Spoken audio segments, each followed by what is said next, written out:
La cucina sempre più protagonista nei programmi TV e soprattutto sui social. Chef e food blogger sono le nuove star, seguite dagli appassionati dei fornelli in cerca di carpire i loro segreti.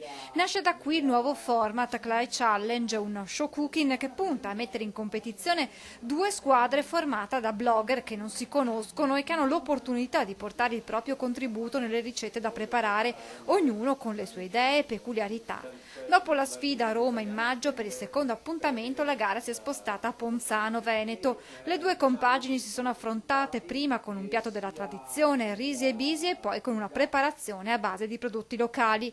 A condurre la gara la bellissima Alessia Ventura, che non nega di essere una buona forchetta e in cucina di amare l'improvvisazione. È un po' anche una forma d'arte la cucina. Certo, mi piacerebbe fare un corso di cucina per imparare cose nuove, e Clay Challenge è anche un modo per prendere spunto e imparare tecniche e metodi innovativi anche. A decretare la squadra vincitrice la giuria tecnica presieduta dallo chef Max Mascia, che spiega come fare cucina sui social non significhi solo preparare piatti belli per gli occhi.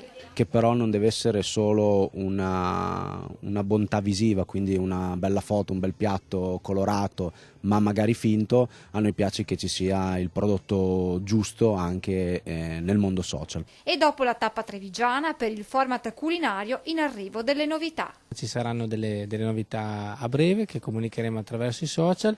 Erano due puntate, diciamo così, test per noi, per vedere un po' come ci cimentavamo anche noi in questo format nuovo e vedere un po' il responso del pubblico a casa. Sembra che tutto sia andato molto bene, per cui a brevissimo ci saranno delle novità.